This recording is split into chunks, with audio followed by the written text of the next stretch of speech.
Hi, welcome to another great episode of the All Around. I am your host, Dr. Anthony. We kind of switched things up a little bit, so I wasn't kind of prepared. I was waiting on my normal intro, but we actually did the countdown. So hopefully next week we'll have my normal intro back with the music and, my voiceover of the actual video. So we have a lot of things, interesting things that we are going to discuss today. And we're basically going to talk about Black America and White America, and we're going to outline the differences. So we have Mark Lee, my producer, in the house, and we also have the beautiful Ida Bullock in the house. Make sure you check out her Miss Ida disappeared, so podcast. hopefully you'll come back Oh, on she in a disappeared. Oh, second, but sorry. she bounced off and bounced on, so So I know we she's traveling. had the So, beautiful Ida in here. She'll be back hopefully shortly.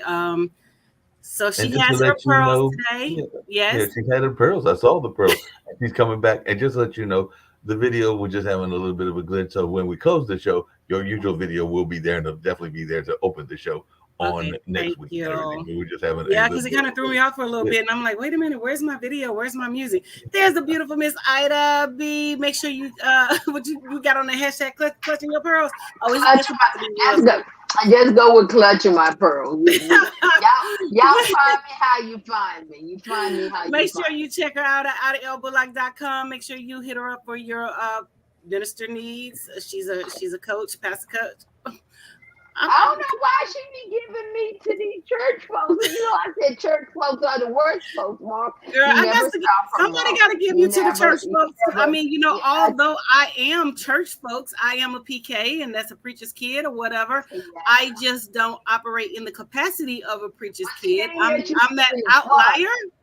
they had you Well, I know finish. we're gonna get to That's another why. very important topic, but Miss Ida, I gotta ask you a question because you just kind of alluded to it. Do church folks even pay? Because sometimes I'm wondering whether church folks even bother to pay. Because sometimes they can be some cheap folks as well. Not saying all church folks, but sometimes church folks can be on the cheap side. So, what's your thoughts, Miss Ida? Because you be over there trying to get some business, and I'm wondering, are the church folks actually paying you, or are they just asking for you to send them some Oh, they dollars? be talking about love offering. I be talking about contract. They said we gonna take. Oh no, they got me one time. They said we gonna take. I said no, you going. So you gonna let me tell the joke and then let them. Pastor, they don't even give you money.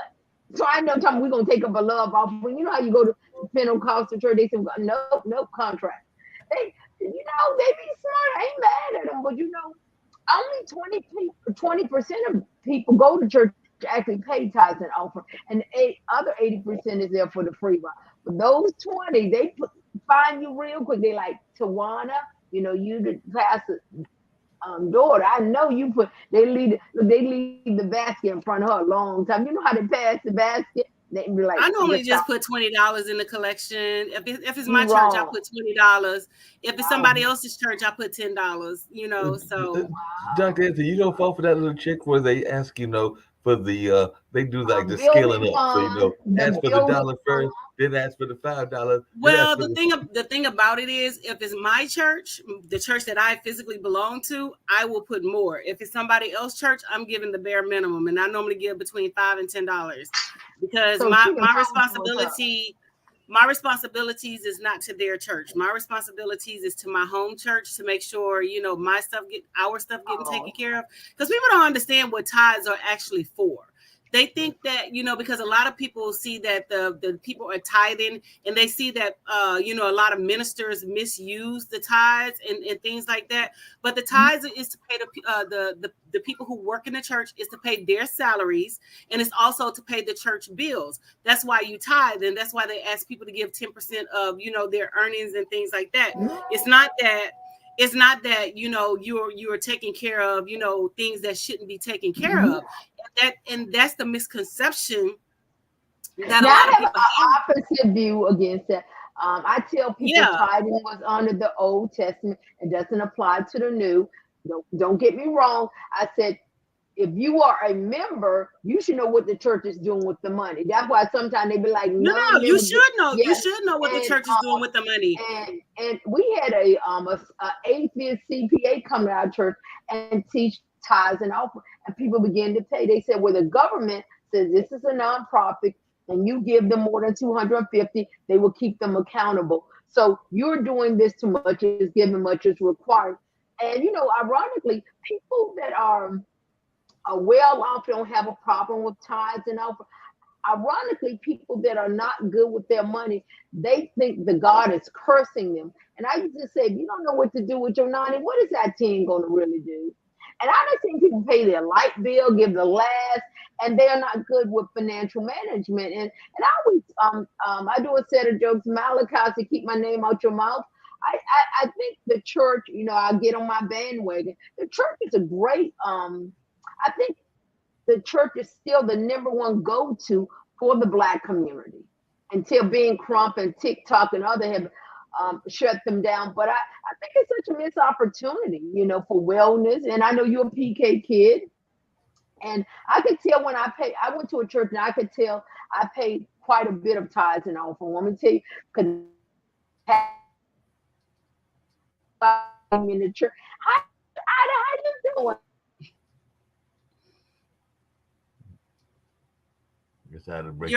Your internet keeps going in and out, but as I was saying, there's a misconception behind the tithes and the offering and things, and people think that is used for other things, because you do have people who abuse their position in the church and things like that or whatever. But the church is a business. At the end of the day, it is a business, and it has to operate as a business. And I've seen a lot of people say, oh, the church did me wrong, the church did this. No, a person did you wrong. The church did not do you wrong. The church is just a body, is an entity, it's a place where you go to worship. It's a person inside of the church who did you wrong. So they need to learn how to separate the entity from the actual person who actually did them wrong. So they put everything into one as the church, like the whole church, the body of the church, everybody, the members, the deacons, the deaconesses, if they have deaconesses, and things like that or whatever. They clump everybody in together, and you cannot do that. You have to address the person who has done you wrong. And a lot of young folks, they're like, well, the church did me wrong. No, the church did not do you wrong. It was one person or 2-3 people did you wrong. So you cannot hold the whole church accountable for something that someone else did to you. Unless you went to Bishop Eddie's own church, you could. Unless you and I was gonna say, my father and I, we have conversations about the church and the members, and I let him know that, I'm not the child of his that should be working in his church. Oh, because my thing is, I'm the outlier when it comes to, his children. I'm the one that's always been boastful. I'm the one that always will let him know, hey, I'm going to the club and I'm dancing like a stripper.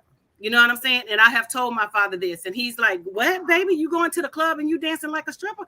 I'm going to the club and I'm going to dance like a stripper. I don't hold anything from my parents. So if it's anything that's out there, it's going to come from me. It's not going to come from somebody else. I'm going to tell my parents. I'm going to let my parents know what I'm doing. You're not going to say, well, don't make me tell your father. What you mean? I've already told them. They already know what I'm doing. Dr. Anthony, I got to teach you about something. Really quick. I got to teach you about something I want to hear Ida's thoughts, because I remember a long time ago living in a country town here in North Carolina, going to the church that was a very part of the community, a very set part of the community, and there was a serious revival going on, and right across the street was the church. So the church and the nightclub were spending a lot of time together and everything. So there's a lot of that goes on. So you got the folks that are, but it is, but that was going to be my next comment, because my thing is, my thing is, like I tell my father, I'm not going to be pretending in your church like, I'm all holy roly and things like that. Yes, I have a relationship with God. Yes, I pray. Yes, I go to church, but I also go, to the club. I go to day parties and things like that or whatever. So my father knows all of this about me. And it's not like, I'm trying to shield and I'm trying to hide anything or whatever, because my thing is, when you're perfect, let me know. You know what I'm saying? When you're without sin, let me know.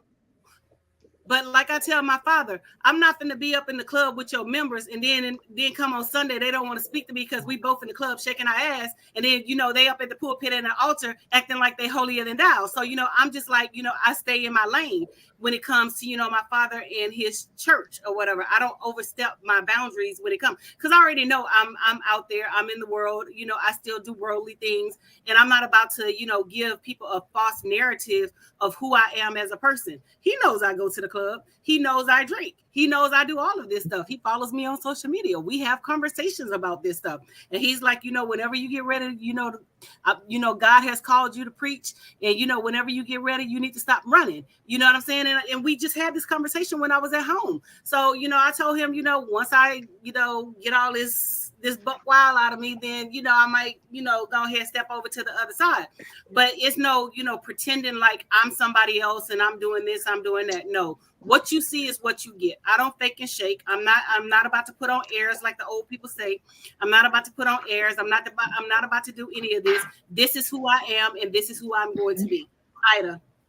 regardless. Where's my anointing? Oh, I'm gonna have to start bringing. And I think really, I think as a PK kid or anybody, whether you're the Donald Trump or if you're the daughter of a leader in the community or any type of significant role, I think it's unfair at times because people have a magnifying glass on you. And PK kids is just like I think they're the worst kids in the church. They're the baddest, the wildest, the strippers. And I like how she owns hers. Most PK kids be on the slide, and hiding. I like how she's open with her. I think it's but I like how this is that one. I'm surprised only because she's been raised in church. I know otherwise I'm always surprised of her self-view towards the church. I give the church a hard time because the church is a nonprofit organization. I put the church in the same category. I put Goodwill, Salvation Army. They supposed to do some good in the hood. And I think as a lot of times, like you said, when people think of the church, like they think of a company, they think of the person. They think of the church as the pastor, then the deacon, and the ushers, and I've seen some grassroots church. Think about Joe Osteen Church was robbed for one tithes and offer, and he lost $300,000. I think it's more than that. And I always say, why is it the Black church have a different type of preaching than the white church? I go to a multiracial church, and I think sometimes the problem of the opportunity, I think, when the Black church, they preach down to the people. You got very smart, educated people come in there, and do you have some people to come there? They have an unreal expectation of what the church is going to do. And I just had a girlfriend. She's going through a divorce. And she said she got all this going through, and she blaming the church. So, I don't think I'm going to be able to sell. Well, I disagree with that. I don't think they preach down to the people. It's just like social media, right? Facebook, TikTok, and all this other stuff is a business, correct? So we're going to look at it in terms of, being business minded. The church is a business at the end of the day. It's a 501c3. And if you don't know what that is, that's a nonprofit organization, and it has to run and it has to function as a 501c3. Now, when people say that, their money is not being utilized properly, they have to answer to the government. They have to file taxes. They have to do all of these things. And Ida made a comment. She said that some people think that the church, the pastor is preaching down to the people. My thing is, get them skeletons out your closet. Because if you wasn't over there doing the things that you're doing and trying to hide what you hiding, you wouldn't think the sermon was about you. The sermon is about in general. The sermon is not generalized to one specific person. When the pastor writes his sermon or comes up with his, pray about his scriptures that he's going to preach from, he's not thinking about Dr. Anthony. He's not thinking about, let me pray. Let me go out here and preach to my daughter because my daughter's out here going to the club. You know what I'm saying? The message. Hold on a second, Dr. Anthony. I got to interrupt you because I had a friend of mine who's still a minister. He is a very outspoken minister on some social justice issues and is maybe more forgiving than others towards certain communities. And I won't say which communities those are, but I'll go ahead and say one of them is the drug community and the other is the LGBTQI community. And I do know for a fact, because I wasn't there, but I had multiple witnesses that were there. So I'm thinking that these are reliable sources that said that as soon as he popped into the church of a different pastor, that pastor literally changed his sermon to make it almost an attack on him and some of the things that he wears. And well, how do you know he changed his sermon? How do you know that this sermon wasn't already premeditated and already wasn't on the lips of the pastor? You know what I'm saying? Pastors, and I'm not saying that they don't. They probably do.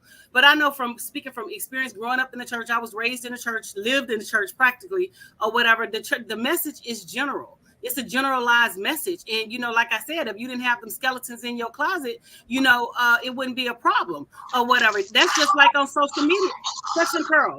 No, because we're talking about from the business standpoint. Social media is a business. And so when we make posts on social media, people are talking about, oh, why you make that post about me? I wasn't making the post about you. But since you want to go there, the post can be about you. It's just a generalized post. It's just a generalized statement. But like I said, if you didn't have them skeletons in your closet, and if you wasn't bumping your gums and running your mouth and talking about me, you wouldn't have the inclination or the audacity to say that I was talking about you. Because guess what? The only person that I compete with is the person that I'm looking at in the mirror, and that's my damn self. I don't compete with nobody else. I don't compete with no bride because I don't feel like they're on my level. I don't feel like they can stand in my shadow. So why am I going to give energy and waste energy and put that into somebody else when I can put it into myself and I can compete with myself? So everything goes back to the mindset.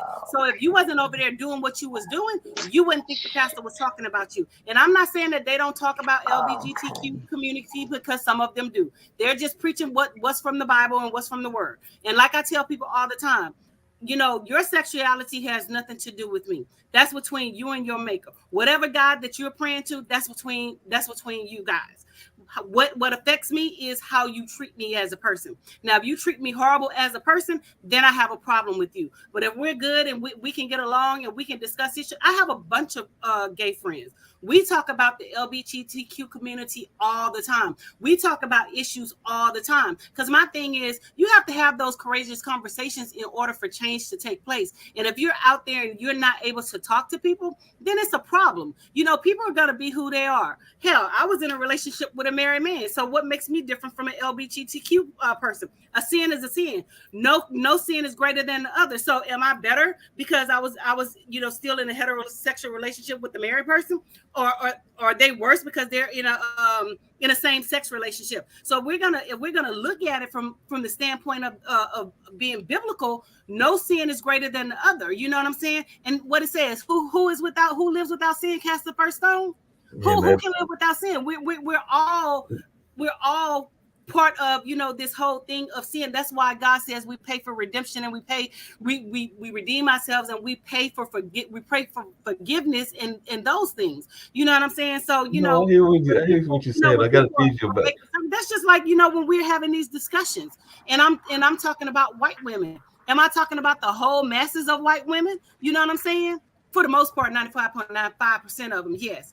But the other 0.5%, no, I'm not discussing you. But I am basing my things off of factual knowledge. It's just not I'm pulling this out of my ass and saying, this is what happens. This is based off of statistics. This is based off of data. This is based off of sound, factual information. So, my thing is, if you're not coming like that, then don't come at all. But like I said, you gotta come correct, and Miss Ida, we go definitely hear from her as well. But I gotta tease you, Dr. Anthony, because I didn't know this, because many folks that are watching, but not all of your crowd, don't know this. But I am a lover, even though I haven't heard a lot of the music lately of blues music and Zydeco. But I didn't realize that half the songs were about you, since the songs are usually about the other woman and everything. So now I know that it is really songs about you and everything, since you just said that you fell in that category. So I had to teach you. I don't fall in that category anymore. You know what I'm saying? I'm moving on to bigger and better things. Totally. I'm just speaking from the past experiences. You know what I'm saying? Because my thing is your past experiences will teach you how to be better and how to not repeat mistakes and things like that or whatever. I don't judge people off their past. Your past is your past. You have to learn how to live and grow and things. And it's all about growing opportunities. And as we're talking about the church, we're talking about testimonies. Everybody has a testimony. Everybody has done something. Everyone has been through something. So what is your testimony? Your testimony is different from mine. My testimony is different from yours. We all are different. But at the end of the day, I'm not speaking in general specific about no one. I'm just speaking in general. And I can tell you that I don't talk about no one unless you have done something. Like I said, I was just teasing you when I said that. Your name out on my show, and then I'm gonna blast you on social media that you have specifically done something to me. Because what you gonna do? You can't whoop me. You know what I'm saying? What you gonna do? Because they already know Pastor Sibley kids will fight, and this one right here got a quick right. So I'm just saying, Just Hey, in I do general. have to ask you this, and this is for both of y'all, because definitely we kind of alluded to it, and I'm gonna actually loop the conversation Hi, that more you wanted election to talk brain. about into the other conversation, because Oh sometimes no, I we're gonna think get to that the other no, conversation. but I'm We're gonna loop definitely. the two together because I sometimes think that there is a misconception that there is more fun and more of a community within the African American church than there are in other churches. But I've seen some social gatherings that were very sociable in the predominantly white churches. But don't get me wrong, if it's going to be going to a homecoming as opposed to a homegoing and everything, I'm going to want to go to the black church kind of family reunion, because that's all it is to me, is one big family reunion in terms of the homecoming, not the homegoing and everything, because there is a differentiation and all in that space. But I know that those you're gonna get some real good potato salad at that good old fashioned homecoming reunion and everything. Well, I'm just gonna put it to you like this: I'm not eating no raisins in my potato salad. Okay, so I tend to stick to what I know, and I tend to stick to my own. And all I can do is just base it off my experiences with my church. My mom is Southern Baptist. I grew up Southern Baptist, and I also grew up kind of holiness and non-denominational because my father is non-denominational. So I was in between the two. So my mom church doesn't believe in women preachers, and you got to be covered. You don't wear pants. Now my father church, total opposite, believes in all that stuff. You can wear pants, you can pretty much just come. And so it's different. So yes, the my father's church, they did do a lot of things in the community. They still do a lot of things in the community. And also my mom's church, they do a lot of things for the children in the church, within the church family. So yes, we do participate because that's the family church. We do participate in different activities and things like that. And then we have the old mamas, they call them the old sisters, that be in the kitchen, cooking up everything with the white plates and potato salad and putting that one piece of chicken on there with that with that lemon cake. I'm quite sure Sister Ida got some jokes about it. I'm quite sure Sister Ida got some jokes. So they be in the kitchen and things like that or whatever. So it just depends. It depends on your upbringing and everything. Because I remember as a child, I asked my mom, I was like, "Can I be Catholic?" And she was like, "Why?" Because my friends were Catholic. So I was like, I want to be Catholic. And she was like, "No, you can't be Catholic because," she was just like, "No, because it's going to be too confusing for you. Because, the religion and what they do is different from what we do. So you just going to stay Baptist." So So I stayed Baptist until I joined my father's church. And the thing about it is, like, I don't like people touching me or whatever. So, in the black community and in the black church, they always want to hug you. Now, I am a hugger. I do hug, but I like to initiate the hug. Don't just come up and be like, "I'm about to hug you." You know what I'm saying? Because we're going to have problems. Now, when my father was at a different church in the community, I had to move my letter because we all moved with my father. And so the letter is your letter of commitment that you are a member in that particular church. So I moved my letter from his first church that he was pastoring to the church that we currently own. So he was like, the church has to fellowship you in, the people got to come up and they got to hug you. I was like, well, can I just move my letter without them touching me, without them fellowshipping me, without them hugging me? So we had, before we went to church, before we went to church, we had a whole service at the house, and my father called us all together, and he literally prayed for me. He was like, "Please let my baby, let the people fellowship her. Please please let them touch her. Please allow them to hug her and touch her." Because I was like this, because I just don't, I have allergies and I'm allergic to a lot of things. So I just don't like people touching me. And I don't really like to, hug and touch on people and things like that or whatever. So yeah. I had No, to. but along those same lines, and this is for Miss Ida, don't sometimes those churches be having way too much fun playing matchmaker? Because I know that I've been to some churches with some of the women that were with the church as a single man and even a single man now. And if another person had come up to me making a prophecy about we gonna be together or we gonna do this or that, and I'm sitting there still trying to figure out if I like the person and everything, and they're trying to make predictions and all of that. I'm going like, nah, let me decide that. Go ahead, Ida. Then I'm gonna say my piece. And that was too funny. As a matter of fact, I don't know how my church know I'm unmarried and single. I just recently received an email from the church saying single nights at the bowling alley, and they want to get people together. And I guess they believe in the concept, don't be unevenly yoked. But when a single brother, new member came to the church, a brother, oh my God, they was tender, eHarmony, Christian Mingle. They married you down so quickly. All the single sisters, they knew who we were. And I used to tell them I wear stilettos in church. I think you got me wrong with the wrong sister in the church, you know. And they try to, and like you said, it's funny. You know, like I said, I think the church, the black church, operates differently from the white church. I think the black church, which can be very be awesome because it operates as a family. You know, they consider you a family. But I think just like family, I think to me, you and I, T sort of agreed. I think the church does miss the opportunity to interface with the world when things going on in our black community, coming beside, or sometimes the church to me act almost like a soft version of the NAACP. And it used to be a time when anything went wrong, that pastor was on the press conference. You know, you had the pastor, the such and such, and so like he said, we don't want to throw the church under the bus. And I just think the church have not evolved as the world have evolved. And I do see some very good churches, and I don't think they're able, like you say, for instance, T, I've seen some churches don't have websites and they're not up to date. And so the younger people, my mother church, the average person her age is 60, so that means somebody's 70 and somebody's 40. And so some of these churches are dying off because they're not able to adapt to the technology and other things. You remember when the church first came out, you was on Facebook, you was going to hell, or you brought an iPad to check your Bible and different stuff. So, you know, I just think that I think the church, some of these churches have problems, but I look at the church as a business, and some people operate their business better than others. And I've seen some, like you said, T, I done been to some Catholic church where I got turned up for what? Because I like the Catholic church because they serve red wine. I done been to some church, you've been there so long, you need a W-2. And when you leave, you know, are you transformed? I think, like you said, even the Bible says some people got into church, running church because it was profitable. Joe Osteen, at most, is a great motivational speaker. It's, you know, and sometimes, you know, when I think of New Orleans, so I think, you know, I don't have a problem with the church. I just think the church is so many missed opportunity. Like right now, we talking about your cousin, T. Carly Russell. I've been following her all over the weekend.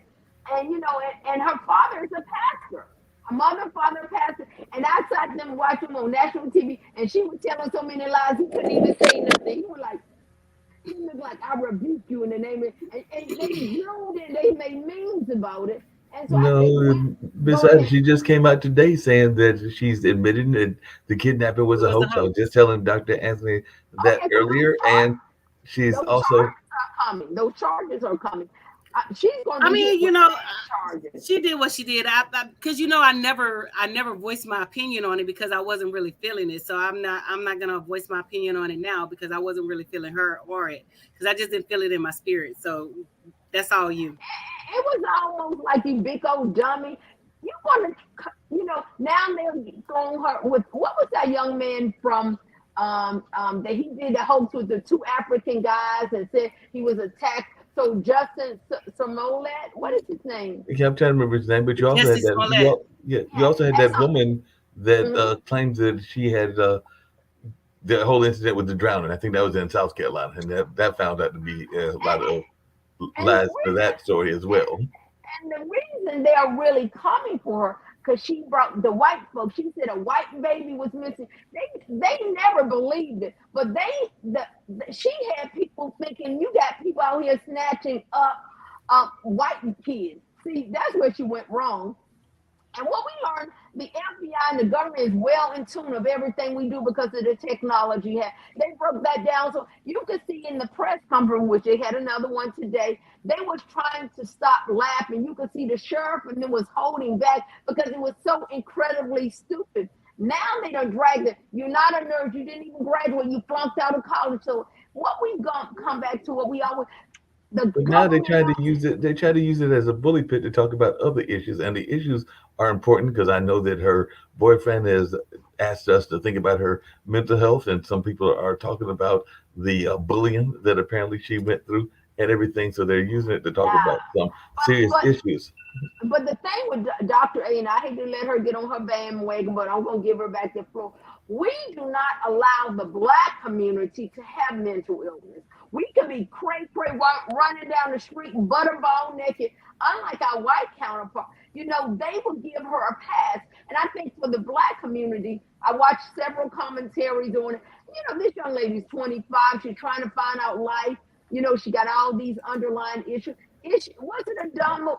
Absolutely. Now, should we bring her to the front of the pew in the church and work and lay hands? Or how should we really address the issues with these people? And once again, the black community is divided.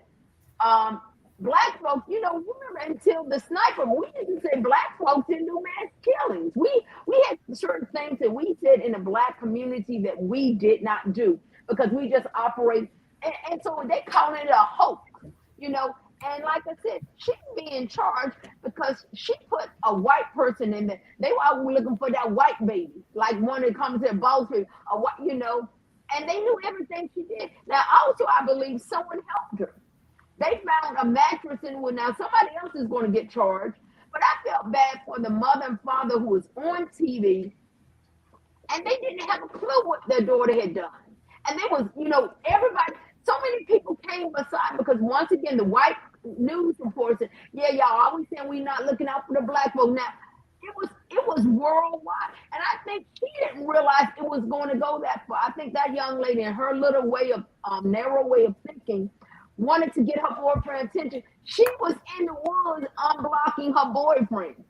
They got all her activities. So you just say, you know, and Dr. A, you know, you're the blackest of the black when it comes. So I'm surprised you don't want to chime in on that because I think sometimes, Doctor, you my boo, my babe, my friend, but you always give the black folks a pass. See, now this one is when Candace Owens was right. I hate to give CO the coon, or I don't like calling. She's never right. No.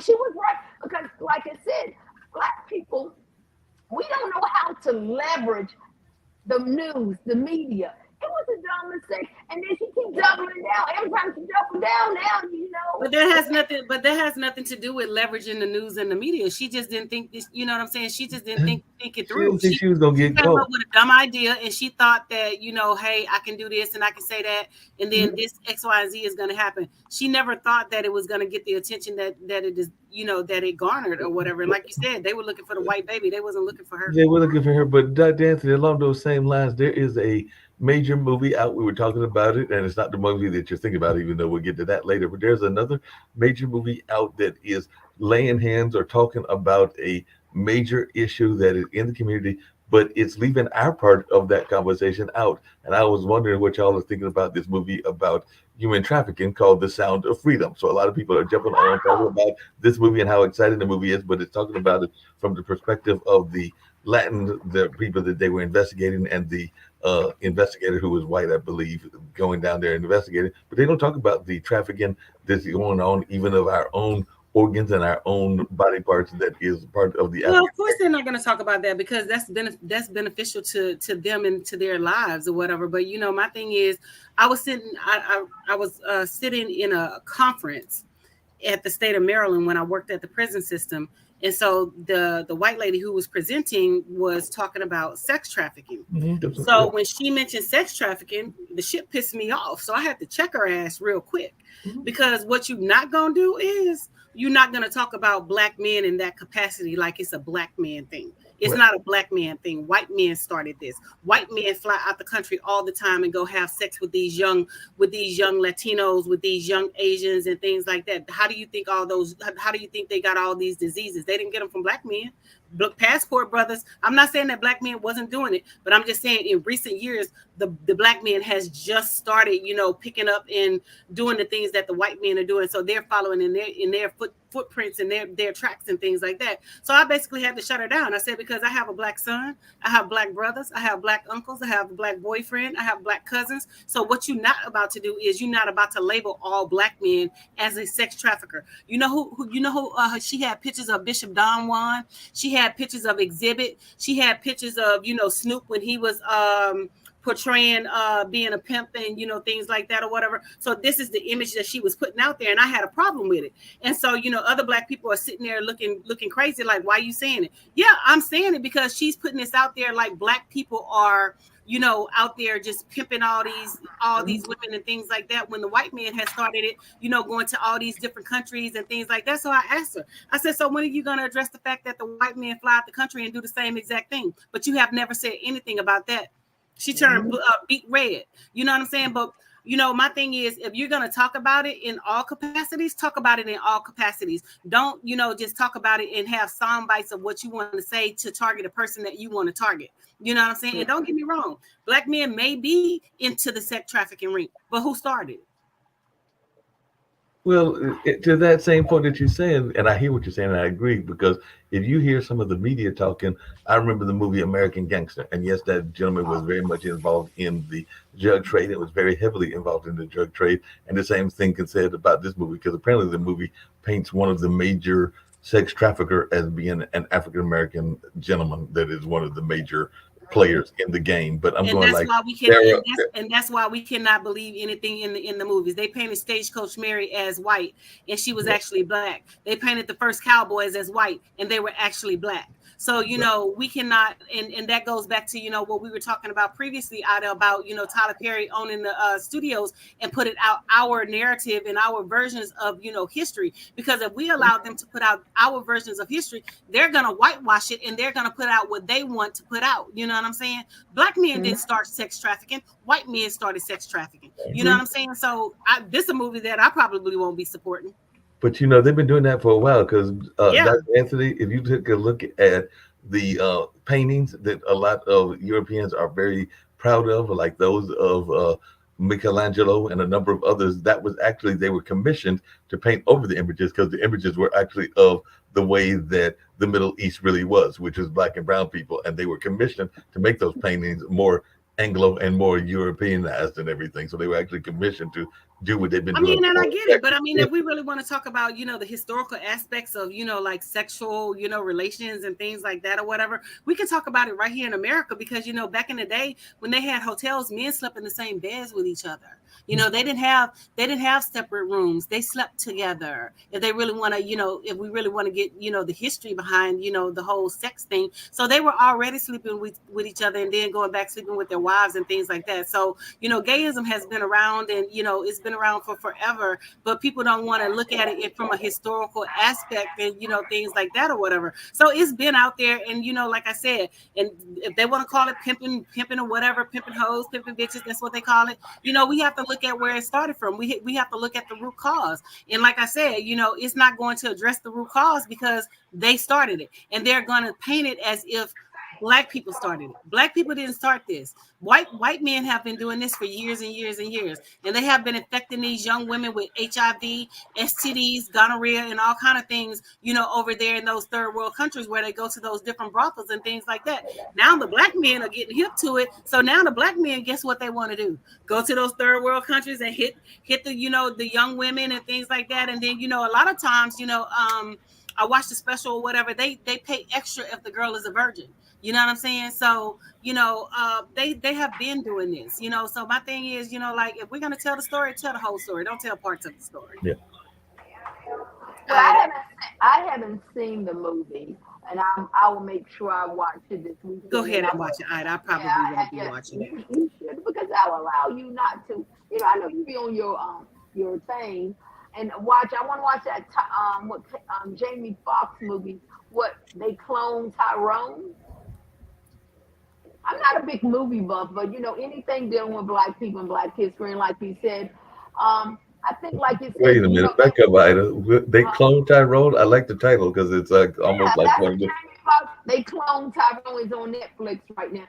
And, the movie came out last week. Barbie and and then it'll be some Oppenheimer. I'm not a big movie buff, but I will watch the commentary, and they're saying it's a male Barbie is a male bashing movie, and Oppenheimer, so Barbenheimer. They're saying you need to watch both of those movies together, you know. And like I said, I like how Dr. A is a strong, angry historian of the Black people.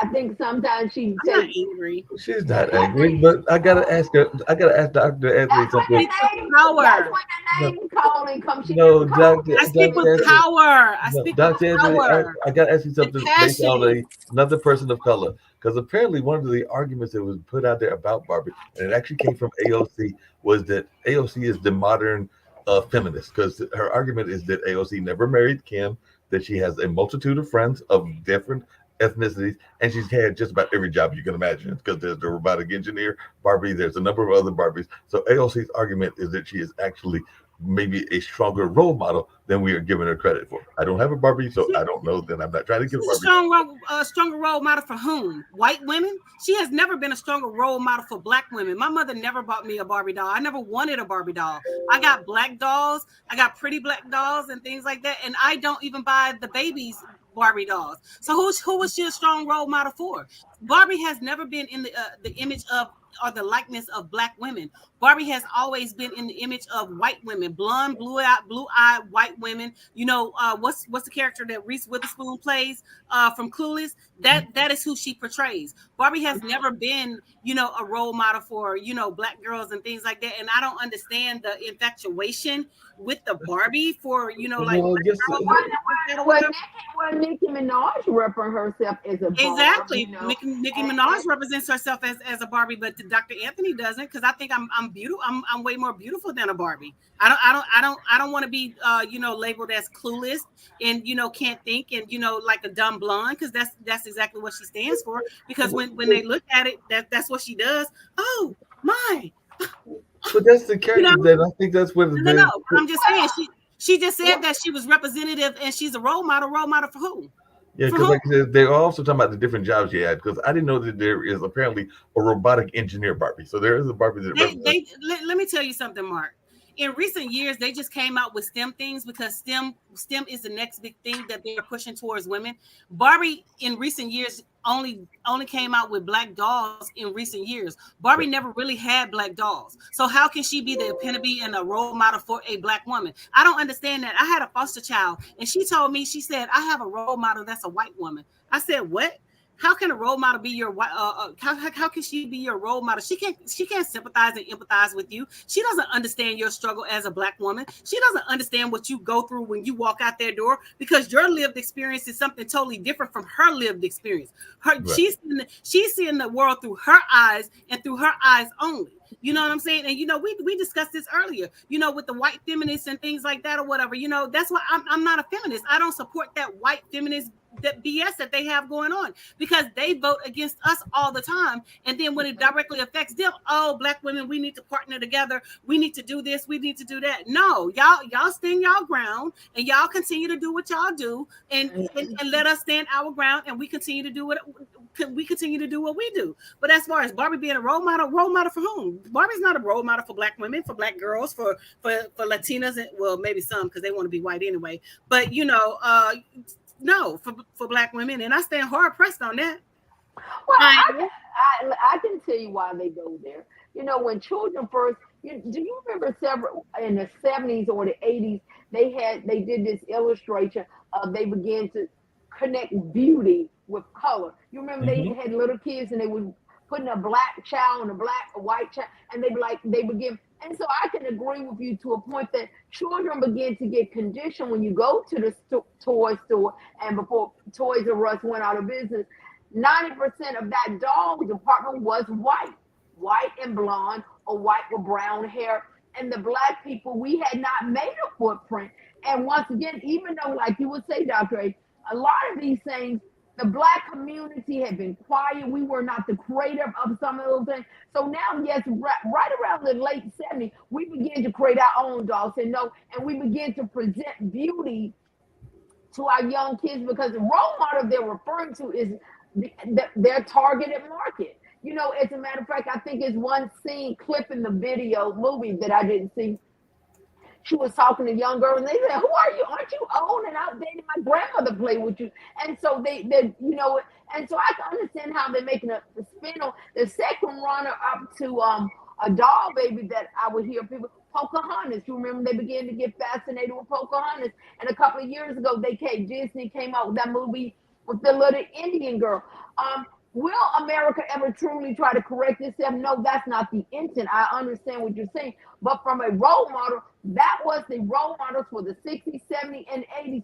And then when black people, we began to take back our own, we realized that we were perpetuating that to our own young daughters, that this is the standard of beauty. Just like in Africa and Jamaica, you still have our black women bleaching themselves, making them. So, you know, these are, like you said, these are very complicated conversation that must be had. And like Dr. Anthony, there was a film, and I'm actually going to pull up the part that I'm looking for and everything, that unfortunately was made almost 20 years ago, but I think that it is still relevant even to the conversation. And the scary thing is that it's still relevant. But I'm definitely going to play it. It was a film called A Girl Like Me. And then I think it kind of fits into what we are talking about and all along those lines. So if you give me a minute, let's hear this little bit of A Girl Like Me. Conducted a doll test with black children. He asked them to choose between a black doll and a white doll. In most instances, the majority of the children preferred the white doll. I decided to reconduct this test as Dr. Clark did to see how we've progressed since then. Can you show me the doll that you like best or that you'd like to play with?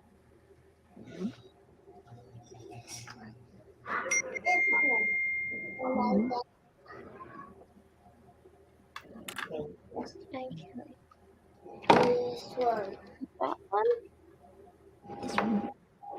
I like to play with this. And can you show me the doll that is the nice doll? And why is that the nice doll? She's white. And can you show me the doll that looks bad? Okay. And can you and why does that look bad? Because it's black. And why do you think that's a nice doll? Because she's white. And can you give me the doll that looks like you?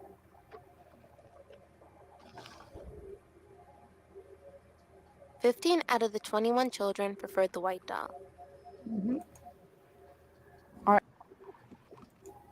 That was from 20 years ago almost. I think that movie was made in like 2000. But it's so relevant to today because even in the standard of beauty, in the image, in the modern world, they look at white women as the standard of beauty and things like that. And Ida, you and I discussed this, I think, a couple of shows ago, how white women adopt and take upon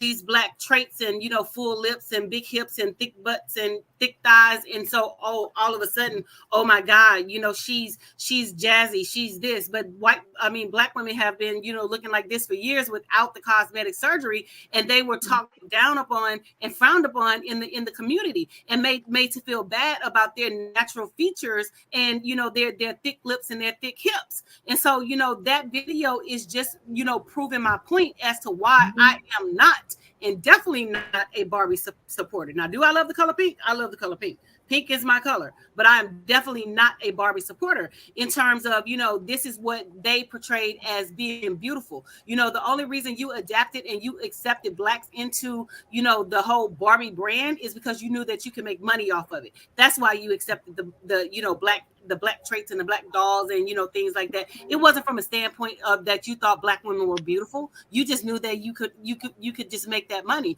So for me, I don't support that brand, and I don't support what they stand for, because that's the image that they push. Thin white women with blue eyes, blonde hair. That's their standard of beauty, not black women. But my thing is 15 black households had access to their black sons and daughter, and those are whatever is being perpetuated in their own home. Children are absorbing certain things. That's the video I was referring to. And like I said, it shows that the black people, I have some of my black friends that are so pro-black, similar to you, Dr. A. But they play a very active role in their home, making their children understand and love their blackness. To me, what I picked up on, what are our, whether they were living in the hood or educated, what was going on in those black homes that their children felt like that. You remember last year, 2 years ago, it was a little black girl. She was going to her hair braided, and she wanted. And I was just about to say that. Yes. And she began to cry, and her mother, who was very pro-black, said, "I don't know what's going on." And when they showed the school was 80% white, her classmates, and she began to see how, and everybody migrated. I think, I don't know whether Oprah was still around, but some black talk show, and all of the black women, and we were very grieved. But then at the same time, we seen a black rapper say dark-skinned black women can't wear red lipstick. But we have problems in the black community that, yes, the media plays a part, but what are we doing as black mothers, aunts, and grandmothers as we seen our young black boys and girls feeding this and not addressing it? No, Well, I mean, I'm sorry, but I've always addressed it. I addressed it with my son. I addressed it with my nephews. I've addressed it with my cousins. And there was another video of a young black girl. She was getting her hair done, and the lady showed her in her image in the mirror, and she said, "I'm so ugly." When she looked, and that broke my heart. You know what I'm saying? For this young child to sit there and say, "I'm ugly because I'm dark skinned. I'm ugly because my hair is not long. I'm ugly because of this, that, and the other." And those are the reasons why I cannot, sit here and support a Barbie movie, perpetuating white beauty as the standard and things like that. When we have little black girls out there, looking themselves in the mirror saying, "I'm not beautiful because I'm black.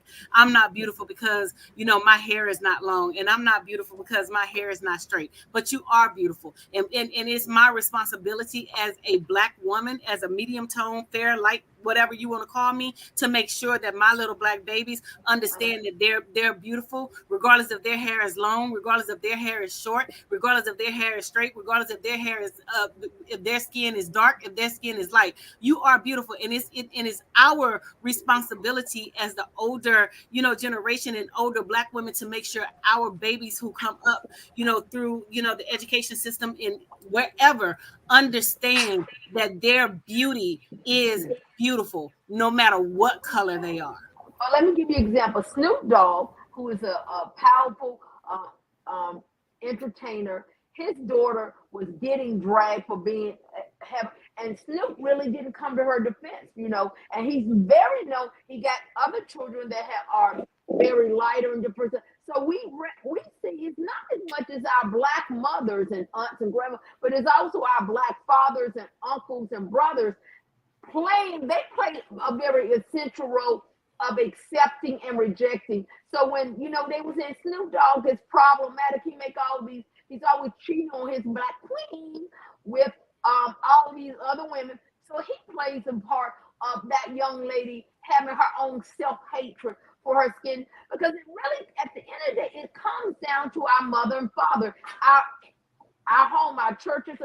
Going to school is a very powerful force. Our community. That's why I see a lot of my friends now are homeschooled, because they want to manage the narrative that is being played, but you have no control when they go out in the community. Only then do you know how well you have built your young king or queen up, right? Mm-hmm. Speaking of which and everything, and I was going to get to that since we had some things we're going to get to, and this will be the last video. So I did find the video from back in January of the incident where the kid brought the gun to apparently either an elementary school or a preschool. So I know you wanted me to play that, so we're going to grab that video and then hear some comments around this incident that took place sometime back as well. So definitely this ought to be interesting conversation as well. Roll the clip. Police say the shooting was intentional. Ariel Reshef here with the story. Good morning, Ariel. Good morning to you guys. This story is just hard to fathom. That teacher is in stable condition and is recovering this morning. Police say after she was shot by that student, she managed to save the other children in her class. Authorities are now trying to figure out how and why that 6-year-old had a gun. This morning, officials in Virginia piecing together how a 6-year-old got his hands on a gun and opened fire in his classroom, severely injuring his teacher. This is an unprecedented situation that we're dealing with. This shooting was not accidental. It was intentional. Police say the first grader took his mother's legally purchased 9mm handgun from home on Friday and fired one round at his 25-year-old teacher, Abigail Zwerner, as she was instructing the class. It's unclear why. The round went through her hand, exited the rear of her hand, and into her upper chest. Despite her wounds, Zwerner managing to clear the other kids out of the classroom. She turned around to make sure that every one of those students was safe. I believe she did save lives. The teacher stumbling into the administrative office where LaWanda Sample Rusk was picking up her grandchildren. She said, call 911. I've been shot. Then she passed out. Those in the office rendering first aid until paramedics arrived. We immediately found towels and tried to put pressure on her wounds. Mark Anthony Garcia Jr., an 8-year-old second grader, was just down the hall as the harrowing ordeal unfolded. We all went to the safe room, and then after we got there, for a few minutes, people started crying. Police say a school employee restrained the 6-year-old shooter until officers arrived, finding the gun on the floor. The 6-year-old is under a temporary detention order and is receiving treatment at a medical facility. Police are still investigating how that child was able to get a hold of the gun inside his home. Officials are also now working to determine if the parents should face any charges. But this teacher was truly a hero. You want to go first, Ida, or you want me to go first? Well, you know, I live in Virginia. As soon as it came on, I could tell by the news report. I said, "Oh, this is a young black boy." I could tell by the words, the power of words, and the building up to the victim. And I have seen the opposite of when it's in white. Everything is protected. Don't make on the news. I'm protecting. I got to show the white lady, and so you quickly knew the child was black. And the mother had been charged with 2 felony counts. She pleaded guilty of it. And so, like you said, when our young blacks commit, we begin to victimize them and make them thugs. And so they didn't use that word, but they built a good scenario around be afraid, you know. And so, you know, like I said, you know, me, I had some questions around it because, you know, why would you leave? And, you know, more detail, but I know you're going to take it and run with it. I know he was a special need autistic child. I felt she was very negligent. Why would you leave a gun around children? So I didn't make that a race issue, but the media made it a race, and I know you're ready to run with it. So let me just go and start clutching my pearls. Before you run with it, there is a major commercial that is actually, I think, a white couple that is running into that issue, and I forget what the commercial is like for a public service, but they are literally running around the house, finding out where they kept the gun, and in this case, they're keeping it in a drawer, like where you keep your clothes at and everything, and then they run upstairs because they are afraid that the kid who is their son has gotten the gun and eliminated himself. So this is definitely a narrative that is out there. So I know a lot of people are concerned about the nature of guns and people that are storing the guns and not thinking about making sure that they are 100% secure. But then I'll turn it over to you, Dr. Anthony. I mean, it's very interesting that, you know, they're talking about how, you know, the mom was negligent with the gun or whatever, you know what I'm saying? And it's only negligent because she's black, because in all these other mass shootings or whatever, you know, they had all these guns in the houses, and, you know, the kids had access to the guns, but the parents wasn't charged. You know what I'm saying? In the Columbine, you know, the parents wasn't charged. The other situations in Miami, was Stroman Douglas, the parents wasn't charged. You know what I'm saying? In the case in with the kids that were being killed in the other place in upstate or whatever, the parents you know, well, he actually killed his mama, but you know, the parents wasn't charged, and they never say anything about the parents being charged. The white woman drove her son to kill people across states. She wasn't charged. You know what I'm saying? So, you know, when it comes to black and white, it's a strong difference and things like that or whatever. Do I think the parents should be charged? No, I don't think the parents should be charged. So they're trying to make it seem like this white woman is a saint. No, this white woman wasn't no saint. And if this little boy felt some type of way about her, she did something to this little boy. There was those small microaggressions that happens inside of the classroom that they deal with on a consistent basis that they never talk about. Hell, I dealt with it when I was in elementary school. You know what I'm saying? I had to write a letter, and I have documentation where I had to write a letter to the administrator of people, especially Asian women, coming up to me talking about, Dr. Anthony, can I touch your hair? And before I can even say anything, here they go sticking their hands in my head. So I know if you're doing it to me as an adult, you're doing it to the child. So don't sit there and say, oh, you don't know what she did. No, you know exactly what she did. And the thing about it is, they pick on, yes, I'm saying pick on. They pick on African-American men because the statistics and the data don't lie. You know what I'm saying? They pick on young Black boys, and the leading person that's in special ed right now is young Black children, especially young Black boys. So I'm quite sure she did something to tick him off. Am I saying the child was right to bring this gun to school? No, I'm not trying to say that the child is right. But at the end of the day, you're not listening to the child. You're not listening to the concern, because all communication, all behavior is some form of communication. And the first thing that they want to do is put our children in terms of, special ed instead of dealing with the situation at hand. So I'm quite sure that she done something for him to be reactionary, because when you're working with children, especially Black children are relational people. They build relationships with their person that's in charge. And so I'm quite sure she had done something or said something out of the way to make him feel some type of way in terms of wanting to hurt her.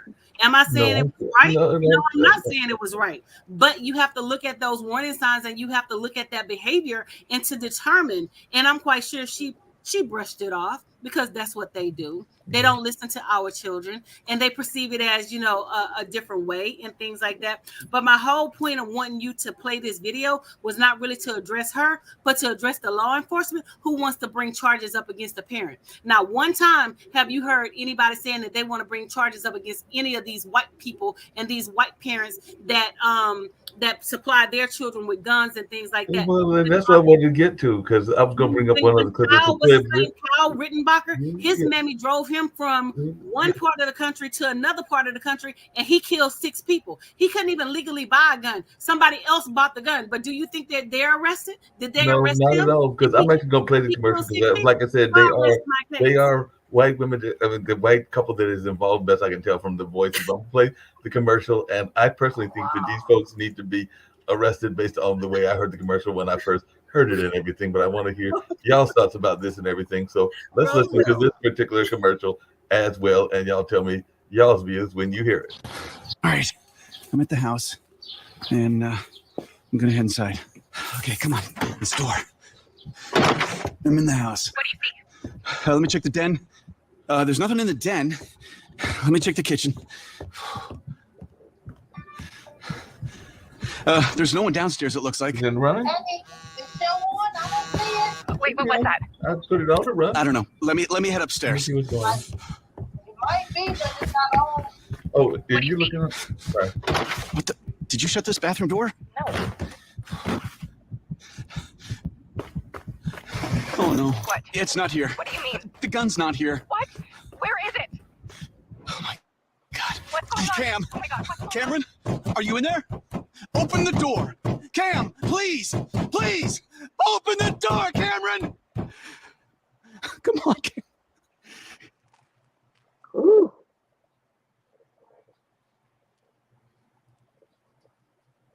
Okay. Well, not all. Well, I mean, I understand the point that they're making, but again, at the end of the day, it's okay for them to leave their guns around, laying around, and then, when they feel like their child is suicidal, then it becomes a problem. You know what I'm saying? Then I need to lock my gun up or whatever. But again, at the end of the day, the white people have the luxury of, having their keys and having their guns and everything else, the ammo. out and their children have access to it. You know, we have, you know, athletes who have gotten in trouble for, you know, posing with a gun, but you have the same in the same professional athlete who are white pose with a gun, but they didn't lose their Nike contract. They didn't lose anything else or whatever. So, you know, it's totally different for, you know, black and white or whatever. So, you know, I'm going to always stand present. I'm going to always stand hard on, you know, my belief, you know, with this whole black and white thing.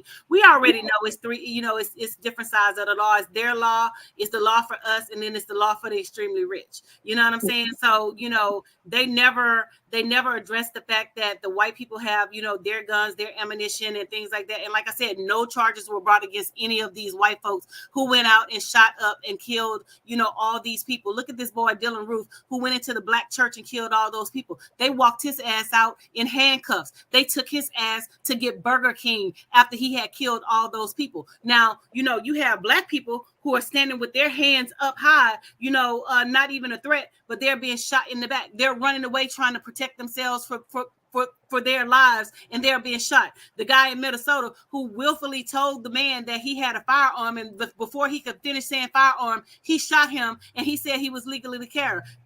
Castile, what's his name? Something Castile or whatever. So, you know, it's bullshit when they say, oh, you know, black people should just follow the law and black people should just do this. The black people do follow the law. The black people do this, and, you know, things like that. And I've always said that, you know, they have these code words and these code terms because all of them wants to kill a black person. They want to shoot someone black. And that's just the bottom line to it, because you can't sit here and tell me that these people are not scared. If you scared, then say you scared. Don't get a job in damn law enforcement if you scared to be around black folks and if you scared to work with black folks. Just like over in Prince George's County, when those two black boys went up to the police station and started shooting at the police station, and this white cop killed the black cop, talking about he thought he was one of the suspects. How in the hell you thought that he was one of the suspects when he had partnered with you and when he had worked with you? So that's bullshit. You know what I'm saying? So they all have this vendetta against black people, and they all want to kill one of us at any point in time. So we're damned if we do, and we're damned if we don't. I'm sorry, Ida, go ahead and cut your pearls. Woo! Goodness. Oh man. Just take it, Mark. Take it over there. Take it, Mark. Take it. Yeah, like I said, she needs some help. We're gonna get on out of here. And I don't know if she's got any closing remarks, but that was a powerful ending and everything. But there's a lot of conversation that needs to be had, and we got to be real about the discussion. And we've had another powerful discussion. We got to the videos that Dr. Anthony wanted, which is a good thing, and I added one or two as well. So we're getting ready to wrap everything up. Any thoughts about how folks can reach you? So we're going to continue the conversation around, you know, black and white America, and, you know, the differences between, you know, how people view black people in terms of law and, you know, other situations, and how the law is catered to, you know, white. We already know the law was not written for us, but, you know, it just comes with the bullshit, of, you know, around, you know, black people need to do certain things to maintain our lives and, you know, maintain our livelihood, which is a bunch of BS or whatever, because we can be outside being law-abiding citizens and still get gunned down and things like that or whatever. So, you know, I just want you guys to take that into consideration, you know, listen at the topics, you know, talk about it, have those courageous conversations within your community, within, you know, your circle of friends, you know, because I have one white friend. I met the quota. I got one white friend, just like they do us. We have one black friend or whatever. So I got one white friend, and she understands my thought processes because we have conversations around this stuff and things like that. But the clock on the wall says that's all, and we're gonna, you know, call it a night. And I want to thank Mark and Ida for their commentary, and we will see you back here next Monday. So get ready. Make sure you click like and share. Oh, and I just want to tell you guys, you know, we made it to the top 10 on the show. So keep watching, keep following, and keep sharing. God. So we are in the top 10. Yay! Oh my God. Oh my God. Oh my God. Thank you, Mark. Top 10, maybe number one top by 10. next week. With a bullet rising. So let's keep this conversation going. Bye.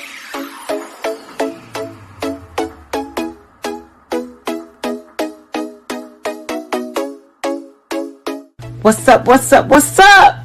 Welcome to the All Around.